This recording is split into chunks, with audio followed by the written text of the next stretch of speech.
Greetings, students. Welcome to the American Civil War and Film, your 2020 Upward Bound Summer Academy Remote Edition research class. That's a mouthful. I'm Dr. Dina Clymer. I am one of the instructors for this course, and I'm really happy that you're here. I realize you're persisting in a set of circumstances that are somewhat unusual, and that probably most of you did not envision studying from home online at the time that you signed up for the Upward Bound program. Nonetheless, we will persist. So I'm Dina Clymer. I am a historian. I hold a doctorate in U.S., Latin American, and Chinese history from the University of Arkansas, and my field of specialization is the food supply.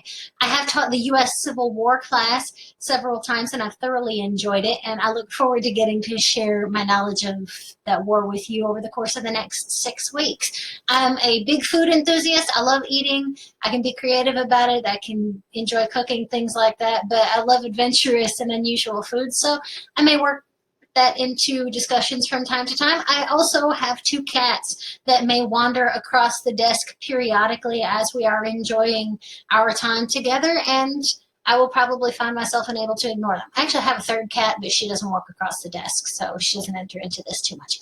So that's me. I have taught for Upward Bound before. I have taught a handful of different research classes for the program since I came to Crowder College nearly 7 years ago, and I found that I really enjoy it. Of course, we've never approached it through this format before, but we'll go through that together, and it should be exciting.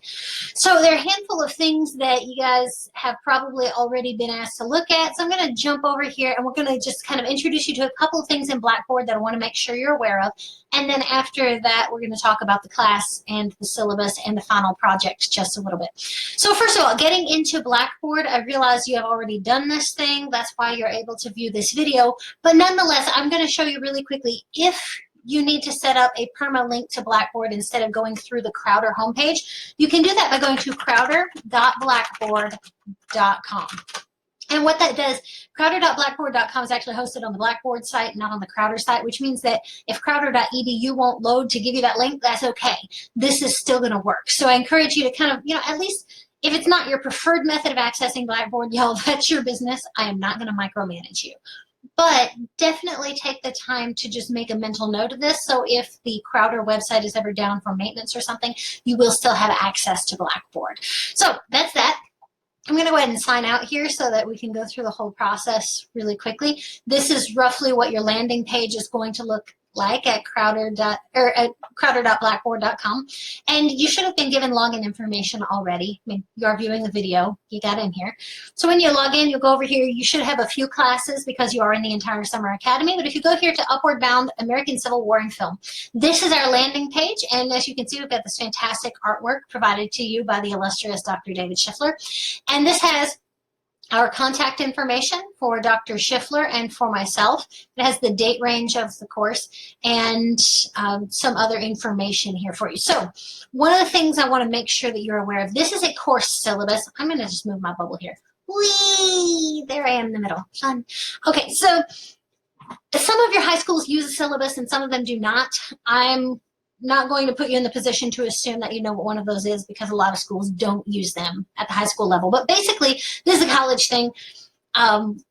Your syllabus is a user's manual for the class. It has all of the basic structural information you need for the operation of the class. It tells you what your textbooks are, who your instructors are, when your meetings are, if you have physical meetings. It tells you what your assignments are, how many points are in the class, how many points the assignments are worth, when your tests are, when your quizzes are, when and what your final assignments are, things of that nature. So basically, the syllabus gives you the structural information that you need to succeed in the class.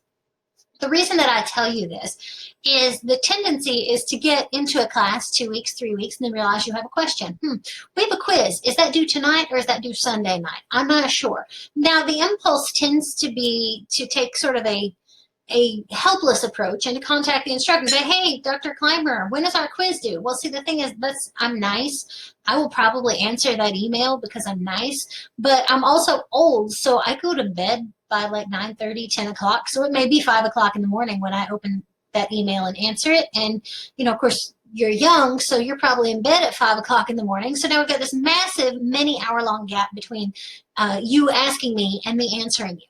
And the thing is, what I'm going to tell you is, okay, this is when the quiz is due, but by the way, did you know that information was actually in the syllabus and you had the answer the whole time? So college teachers don't tell you that to shame you, but to train you to not take the helpless approach. Take the proactive approach. You have the power to answer your own question. So go to this document and find the answer for yourself. And that way you don't wait those many, many hours and your phone doesn't ding at 5 o'clock in the morning because your professor is sending you an email because she's up at 5 a.m. like a crazy person. So use this document. It will help you. So there are a handful of things I sort of want to familiarize you with in this course syllabus. So go over here to course information.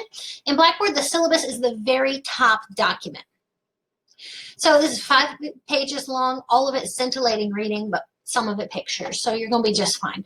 But the most important sort of thing I want to expose you to is what we are actually doing in this class.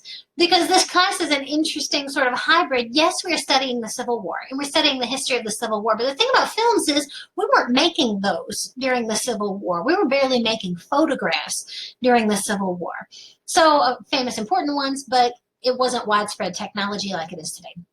So what we're looking at then, when you look at a 1950s film about the Civil War, what you're getting is this fantastic little time capsule that doesn't necessarily tell us what happened in the Civil War, although it might, but it tells us what people in the 50s believed or preferred to believe about the Civil War.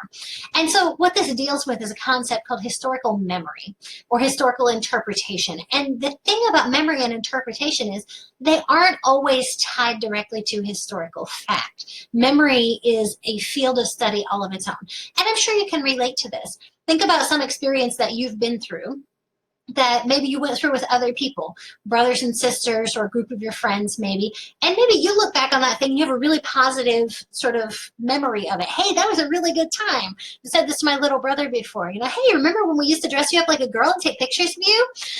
That's a positive memory for me. For my younger brother, maybe not as much. Maybe he didn't necessarily feel like he had a lot of power in that situation. So, if you have siblings, I'm positive you can relate to this thing. So that's the nature of memory. Why do people in the 1950s want to believe that the Civil War happened a certain way? And then, of course, we're dealing with another layer of complexity because we're dealing with film. And we know on an intellectual level that film is invented. Film is fiction. Film is made up. Film is not necessarily an accurate representation of what the world was or is. And yet, we have this sort of sneaking, insidious tendency to buy into what we see in film as historically accurate anyway. This funny idea, for instance, that all Union soldiers knew how to ride a horse. You know, if you grew up in a northern city, there was a good chance if you were from a lower to middle class family that you really had never ridden a horse. Same thing for shooting a gun. There was if you lived in Boston, you didn't get to go hunting. So this presumption that horses and firearms, which we see as ubiquitous because Western films tell us that they are, were actually not things that people in the 1860s were necessarily universally familiar with. But we buy into that idea almost subconsciously because of the way it's presented in film. So what we're looking at in this class is the history of the Civil War, what it actually was, and the history of the 20th century as filmmaking becomes a thing in early 21st century, and how it is that the historical context of the 50s, the 60s, the early 2000s, the 1920s, how those different eras influence what we want to believe about the Civil War and how and why. So that's a field of history that scholars call historiography, the history of why we believe certain things about the past. And it really is where you get into the messy nitty-gritty of what you do with history at the college level a lot more often than you get the opportunity to do at the high school level. So this is really an authentic opportunity to explore thinking historically as a college student, but in a safe, upward bound summer academy remote edition environment. So I hope you really enjoy it. So the other thing that I'm going to kind of breeze through really quickly, we've got some structural stuff I want to make sure you know about. We've got course objectives here that you can look at. We've got Missouri Learning Standards that we're going to do our best to align to. Information about your textbook. Your textbook will be issued to you digitally. The chapters are short. It's actually really engaging text. I hope you enjoy it. These are the 5 films that we will all be watching together. And as you can see, they're organized from 1951 all the way to 2003. And then the final presentation that you're going to do, you're going to have a choice from a whole list of films for that. And we'll give you a mechanism for choosing those films so we make sure we know what film you want and we can get you a copy. There's technical support here in the syllabus. Make sure that if you need help with technical stuff, Dr. Schiffler and I are historians. We want to see you succeed. We are not the best IT people, but we have the phone number of the best IT people. So you can email help@crowder.edu or you can call 417-455-5712. And those are the best IT people at Crowder. They'll hook you up.